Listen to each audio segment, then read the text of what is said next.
Bienvenidos a La Esencia en Mega TV. El placer, el gusto de estar en estos minutos que tenemos en cada noche de Mega TV para conversar de diferentes asuntos. Y hoy un tema que puede considerarse como una especie de tendencia, quizás de manera relativa todavía.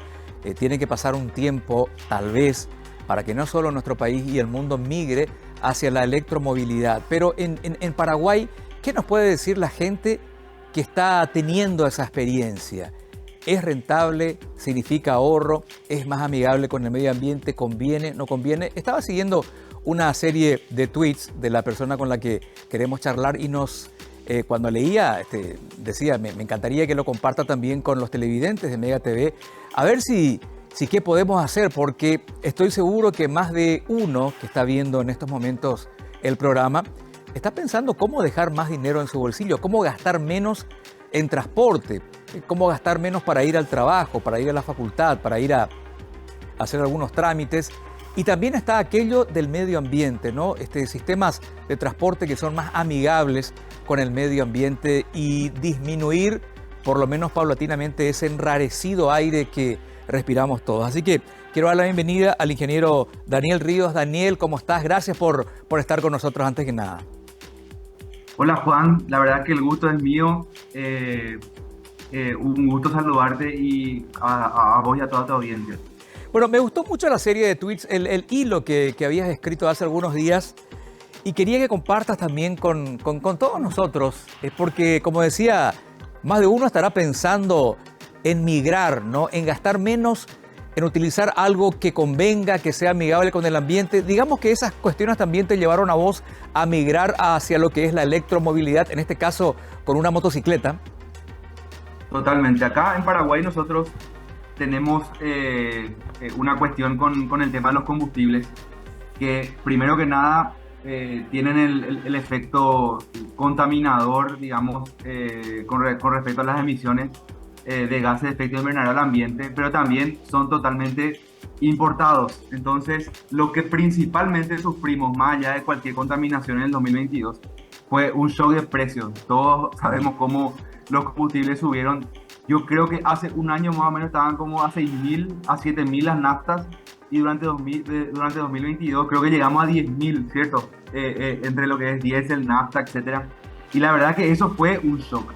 Y ese fue el principal motivo para poder analizar qué alternativas había en el mercado para poder reemplazar mi movilidad convencional, que es una camioneta pequeña, ¿verdad? Una camioneta familiar que en términos energéticos consume aproximadamente 12 litros por 100, para decir que es una camioneta normal, ¿verdad? Como cualquier otra. Entonces, a mí eso, el trayecto, el tránsito que tenía, digamos, mes a mes, ¿verdad? Diariamente, me implicaba muchos recursos. Con ese aumento de precios durante 2022, yo creo que llegué a gastar alrededor de 1,5 millones de guaraníes por mes, y eso en la economía mensual realmente se resintió mucho. Entonces fueron sumando los factores como para poder analizar qué alternativas teníamos. Claro, y en ese análisis, presumo que el recorrido que haces vos, Daniel, sería más o menos el recorrido promedio que hace un ciudadano, un trabajador que vive tal vez en los alrededores de Asunción, va a trabajar a Asunción, hace por lo menos un ida y vuelta cotidianamente. Tal vez sea ese mismo recorrido el que estás haciendo vos, ¿no? Como referencia. Totalmente. Yo trato justamente de mostrar ese ejemplo para explicar mi caso y para ver realmente con quiénes puedo coincidir y con quiénes no, ¿verdad? Uh-huh. Yo soy un oficinista, básicamente. Oficinista, tomo también reuniones, me muevo mucho de lo que es, como vos decís, Juan, de área metropolitana. Yo vivo en Luque, Asunción y viceversa, lo que conlleva diariamente un trayecto de aproximadamente 50 kilómetros, a lo sumo, entre 30 y 50 kilómetros en promedio. Y eso en términos de lo que es trabajo suma alrededor de 500 kilómetros mensuales, ¿sí? Sí. Y eso, lo que yo tengo, digamos, ese era mi objetivo, tratar de reemplazar esos 500 kilómetros que yo hago nomás luego de manera cotidiana, y tengo, digamos, el trayecto bien ya memorizado, ver qué podía hacer para cambiar, ¿verdad? Uh-huh. Entonces, la idea siempre, o sea, yo nunca usé moto, ¿verdad? Siempre fui una persona de usar automóvil. Eh, también hay que decir, ¿cierto?, que en el lugar en el que yo vivo y el lugar en donde yo trabajo realmente no hay acceso a transporte público, que creo que también es la situación, digamos, de la mayoría de las personas. Les cuesta a veces encontrar un itinerario de autobús que le pueda satisfacer. Entonces la movilidad individual era realmente la alternativa más viable que usar colectivo, eso para empezar. Y dentro de esa movilidad individual siempre tenemos nuestro corazoncito buscando un auto eléctrico, ¿verdad? Pero lastimosamente los precios están todavía muy por encima de lo que son los precios de autos convencionales. Sí. Según un último análisis que pude hacer, están yo creo que en orden de 50% más caros todavía, ¿verdad? Es decir, un auto que cuesta, por ejemplo, $20.000, en términos de un auto eléctrico saldría como mínimo $30.000, que por el precio podrías comprar ya una camioneta mucho más grande, convencional, ¿verdad? Entonces, realmente el precio es una barrera de entrada, esto ya prohibitivo para el tema de lo que son los vehículos, los autos eléctricos, ¿verdad? Ujú. No obstante, existe también una variedad, existe un desarrollo con otro tipo de movilidad individual eléctrica, que son los biciclos y los triciclos, ¿verdad? Biciclos son los más vendidos, ¿verdad? Los más difundidos a nivel mundial actualmente. Todo lo que son bicicletas, todo lo que son monopatines y todo lo que son motos eléctricas, que es mi caso, ¿verdad? Ujú. Y en ese sentido, como son dispositivos un poco más modulares, un poco más chicos que son los vehículos, tienen menos componentes, etcétera, ¿verdad? La diferencia de precio respecto a lo que es la convencional, o sea, lo que sería una moto convencional, no es tan cara, ¿verdad? Entonces, haciendo el análisis de vuelta, por donde comencé, ¿verdad? Los trayectos que yo hacía, los caminos por donde me voy, porque la cuestión de la seguridad también es una cuestión a tener en cuenta. Sí. La moto surgió como una alternativa más que válida. Pero en ese momento, cuando llegaste a la, digamos, casi decisión de ver la posibilidad de la moto, ¿se te ocurrió también una moto de las comunes, ¿no? De la que utilizan nafta, o ya tenías en la cabeza migrar hacia lo eléctrico? Si no era un auto, una motocicleta. ¿Cómo fue ese proceso, esa parte del proceso? Claro que fue también una idea, o sea, la idea también fue la bici, ¿verdad? Pero la bici, realmente los trayectos para lo que hacemos como que más la bici para 10 kilómetros por día yo creo que puede ser, pero acá con el calor sabrá Juan que es Sí, imposible claro. llegar a una reunión y vamos a decirle, vas a tener que bañarte básicamente 4 o 5 veces por día, ¿verdad? Entonces, realmente la moto surgió, evidentemente que surgió la moto convencional también como parte del análisis, sobre todo para comparar el precio y para realmente confirmar que el precio de una convencional versus una eléctrica tampoco era tan cara, ¿verdad? Claro, claro. Incluso entiendo que las motocicletas que consumen este combustible son un poquito más baratas, o no es tanto así que una motocicleta que se mueve a energía eléctrica.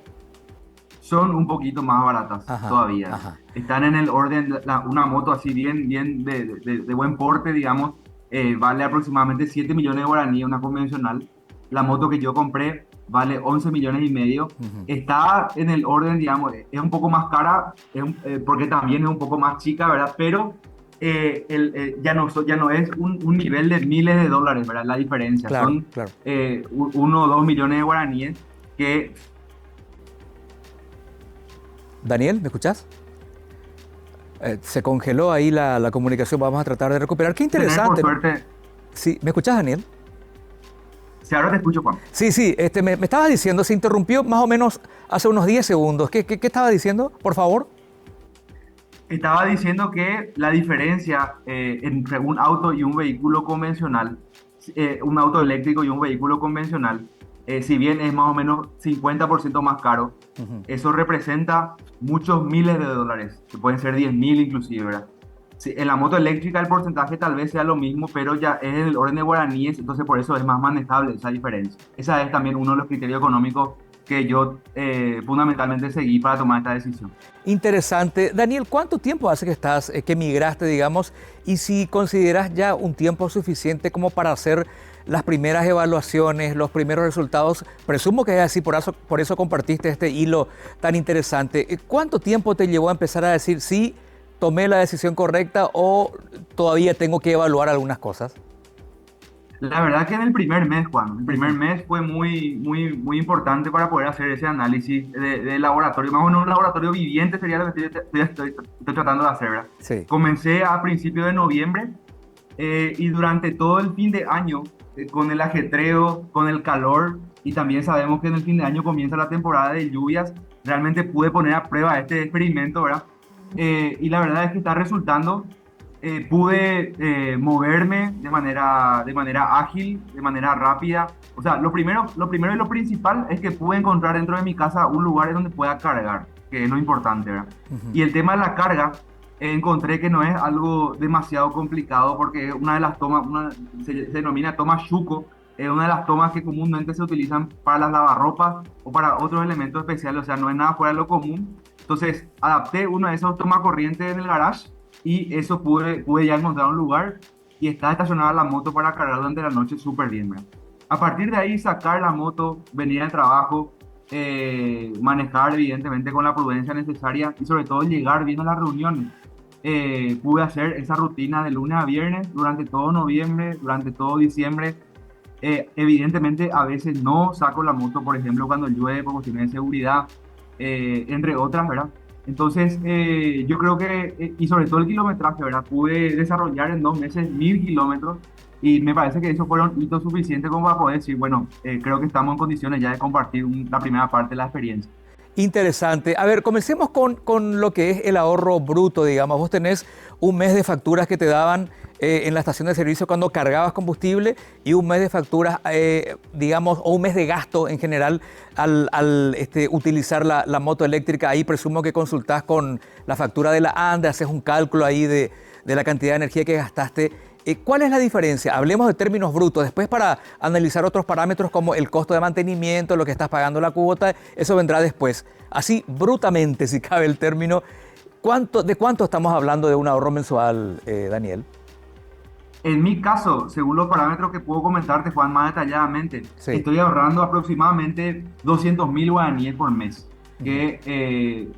Pero evidentemente eso tiene más alcance. ¿Por qué? Porque yo al reemplazar los kilómetros de camioneta convencional, también estoy reemplazando, por ejemplo, mantenimiento que se hace cada 5.000 kilómetros o 10.000 kilómetros, cambio de filtro, etcétera, que yo creo que dentro de un año, cuando reemplace los kilómetros anuales, voy a poder hacer el análisis ya más pormenorizado, ¿verdad? Pero por lo menos, por lo pronto, lo que puedo decir es que dentro de toda la movilidad mensual que me insumía a mí aproximadamente 1 millón de guaraníes, yo 500.000 conseguí reemplazar con moto, ¿verdad? La Ujú. mitad aproximadamente. Y eso evidentemente, ¿por qué? Porque la moto no reemplaza todos los usos de la camioneta convencional, ¿verdad? Por ejemplo, Ujú. la salida nocturna, cuando ya tengo que llevar más de 2 personas, cuando tengo que irme, digamos, en un paseo de fin de semana, etcétera, ¿verdad? Ujú. Entonces, yo lo que hice fue minimizar un poco el uso de la camioneta a esos usos en donde realmente no puedo usar la moto. Con eso, yo creo que me ahorro aproximadamente 500.000 o 600.000 guaraníes, inclusive a veces, por mes. Y en realidad, lo que vamos a decirle, me insume la moto en gasto sería el orden de 10.000 guaraníes por mes no más, ¿verdad? Entonces, realmente uno lo que tiene, uno operativamente puede suponer que todo lo que desplaza de combustible por los kilómetros que utiliza, de acuerdo a la tarifa de ANDE que tenemos y el consumo de la moto, realmente casi la totalidad puede considerarse un ahorro operativo neto, ¿verdad? Ajá. Otra cosa que hay que considerar es también, esa moto la compraste, digamos, financiado, fue al contado. Bueno, lo mismo, aunque sea al contado, es una inversión que tiene su costo, ¿no? Pero, a ver, si consideramos eso, la cuota de la moto, la energía que te lleva cargar eso toda una noche, el uso en sí de la motocicleta, ¿de cuánto estamos hablando? Bueno, el ahorro, como estaba mencionando, el ahorro bruto Ujú. es aproximadamente el orden de 500.000 o 600.000 guaraníes. Ujú. Yo conseguí la moto con un financiamiento que representa una cuota de 350.000, 400.000 guaraníes. Entonces, lo que realmente a mí me sobra, descontando lo que gasto en electricidad, que ya dije que es del orden de 10.000 guaraníes nomás, es aproximadamente 200.000 por mes, que es el ahorro que te estaba mencionando, Juan, primeramente, era el ahorro operativo. Ujú. Ese ahorro operativo yo resalto que es ya pagando la moto, ¿verdad? Sí. Y ese ahorro, digamos, tiene que sostenerse, por decirlo de alguna forma, durante el tiempo de repago que tengo que tener el préstamo, que es 36 meses, es lo que yo conseguí en mi caso particular, ¿verdad? Pero eso está calculado que va a ser por debajo de lo que es la vida útil de la moto, porque la vida útil de la moto, según el kilometraje que estoy utilizando y los ciclos de recarga que tienen que aguantar ese kilometraje, tiene que ser por lo menos para 4 o 5 años. Entonces yo voy a terminar de pagar la moto en el tercer año y a partir de ahí ya va a ser una ganancia neta hasta el tiempo que dure la batería, que tiene que ser por lo menos un año y idealmente 2 años. Es un punto a considerar también. Bueno, perdona la ignorancia. La moto llega a su mantenimiento cada 1000 kilómetros, digamos, ¿no? Le cambias el aceite, la bujía, controlan la cadena, el freno, qué sé yo. La moto eléctrica, ¿cómo es? ¿Qué tipo de mantenimiento y cada cuánto lleva? La moto no tiene ningún tipo de mantenimiento de motor. La moto no tiene, para empezar, correa. La moto tiene un motorcito que se adapta a la rueda trasera. Esa rueda trasera inyecta corriente y hace girar la rueda. Y ese impulso de la rueda trasera es lo que mueve básicamente la moto. Es un motorcito de este tamaño aproximadamente que está insertado dentro de la moto. De hecho, que estoy pensando hacer más tweets y más videos de Instagram, creo que van a ser más también interesantes, como para mostrar todas esas particularidades. Pero desde el punto de vista mecánico, a no ser que haya que hacer algún tipo de análisis sobre el motorcito que mueve la rueda trasera, no conlleva ningún tipo o sea, bajo demanda nomás, no hay ni un 1000 kilómetros que hay que parar para revisar, ni mucho menos, ¿verdad? Después sí, el tema de amortiguadores, el tema de accesorios, de luces, por ejemplo, sí, eso como cualquier otra moto, en la medida en que uno use, tiene que hacer la revisión, ¿verdad? Pero hasta el momento, evidentemente, como una moto nueva, todavía no se resintió nada de eso. Yo suelo encontrar entre los detractores de esto, y me gustaría que me orientes a alguien que no conoce mucho del tema, dicen, ojo con la batería, que no dura mucho y es muy caro y después no sabes qué hacer con esa batería porque no te toman por ahí. ¿Es tanto así? A ver, el tema de la batería, ¿cómo es en una moto eléctrica? En este caso particular, la batería está sellada dentro de la moto, o sea que la batería muere y muere la moto. Ese es un caso particular de esta moto, ¿verdad? Que es uno de los modelos disponibles. Hay otros modelos disponibles en el mercado en donde la batería es extraíble. Entonces uno, así como la batería del auto, saca la batería y pone otra y puede usar su moto como quiera, ¿verdad? Esa es una cuestión que tiene que ver también con el precio de la moto, etcétera, que tiene que corresponder al análisis de cada uno, ¿verdad? Hay gente inclusive que con las motos que tienen la batería extraíble, tienen inclusive 2 baterías, entonces usan todo durante el día, o sea, por ejemplo, tienen un recorrido de más de 50 kilómetros por día y tienen aproximadamente 2 o 3 baterías guardadas, entonces usan todos los 50 kilómetros, luego sacan, meten la batería nueva, van a usar y digamos así completan más kilómetros por mes, por día, perdón. Esa es una de las formas para sobrellevar esta situación. Después llegan a la noche a su casa y cargan los 3 de una vez, que tampoco puede repercutir tanto, ¿verdad? Ni económicamente ni en términos energéticos, ¿verdad? Entonces, en ese caso, la moto se puede, entre comillas, reutilizar una vez que la batería cumpla con su vida útil, cuando tenemos baterías que no son selladas, que por ejemplo es la batería extraíble, ¿verdad? Como estoy mencionando. Ahora bien, sí, cuando se cumple el ciclo de vida de cualquier batería, y en el caso mío, cuando se cumpla el ciclo de vida de la batería, se va a cumplir también el ciclo de vida de la moto, y eso sí, ya no tiene, digamos, ningún uso posterior, y hay que disponer, es decir, que hay que desechar completamente. Entonces ese es uno de los puntos, sí que hay que tomar en cuenta, inclusive desde el punto de vista ambiental, ¿verdad? Y yo entiendo que nuestro país está avanzando con las normativas para que nosotros podamos encontrar un ambiente o un escenario, digamos, dentro de 5 años, que yo estimo que es lo que va a durar la batería, como para analizar qué es lo que vamos a hacer con eso. Exacto. Cuando tenemos pero no es un punto menor, no es un punto menor, es algo importante para mencionar también a la gente. A ver un poquito, el consumo de batería, uno tiene una moto o un auto y mira la hojita, estoy en reserva, voy a llegar hasta la próxima estación de servicio. A veces no pasa así, esa marca falla y nos quedamos sin combustible y el bidón y caminamos hasta una estación de servicio, cargamos un poquito y lo ponemos a mover otra vez para llegar hasta la estación de servicio. ¿Qué pasa con la moto? ¿Es confiable en cuanto a la duración de una batería? ¿Y qué pasaría si en la calle yo me quedo sin batería y mi moto no funciona? Tengo, digamos, en los alrededores lugares donde poder cargar eso. ¿Cómo se manejaría ese tipo de emergencia, por ejemplo? Que a lo mejor vos no tuviste todavía. Sí, eso se mide en términos de parámetros de fábrica en ciclos de carga y de descarga. O sea, cuando uno tiene la batería llena y la utiliza completamente y la vuelve a recargar al 100% sería un ciclo, ¿sí? Esta batería, y eso varía según batería y batería, ¿verdad? En el caso mío particular, la batería está preparada para soportar teóricamente 500 ciclos de carga y descarga.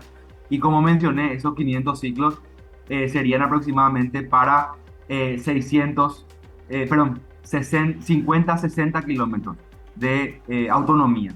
Entonces, haciendo esas extrapolaciones que yo digo que la batería me va a aguantar para aproximadamente 25.000 a 30.000 kilómetros. Eso es lo que dice la teoría, ¿sí? Y en ese sentido es que yo digo después, no, eso tiene que durarme según mi movilidad particular para 5 o más años, 5 años como mínimo. Ese es el cálculo aproximado. Dentro de todo ese cálculo existe una garantía del fabricante durante el primer año en el que si hay cualquier tipo de inconveniente con la batería, es decir, básicamente te deja por la calle, sí, eso se puede reclamar y el fabricante te repone la batería, o sea, la moto por una moto nueva.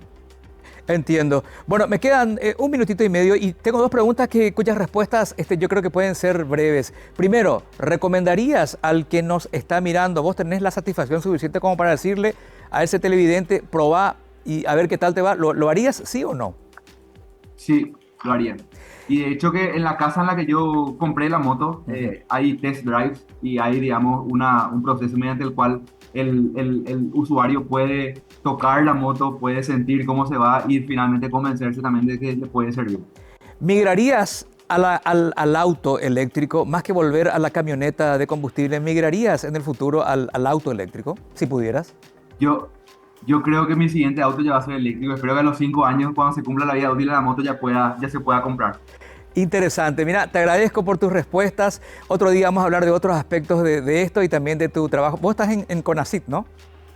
Ahora mismo yo trabajo en la Facultad Politécnica de la UNA, trabajo como investigador, de hecho, y bueno, me encanta llevar el espíritu investigado a la práctica gracias a la moto ahora mismo. Me parece muy interesante para compartir otros aspectos de tu trabajo en la próxima. Si no te molesta, te llamaríamos de vuelta para otros temas, Daniel. De acuerdo, Juan. A disposición acá con el equipo.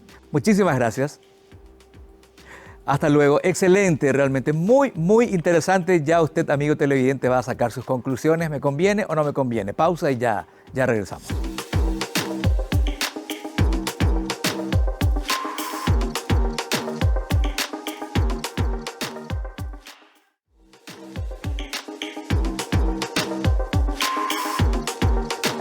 Bueno, ¿y qué me dice usted, amigo televidente? ¿Migramos o no migramos a la electromovilidad? ¿Una moto, un auto?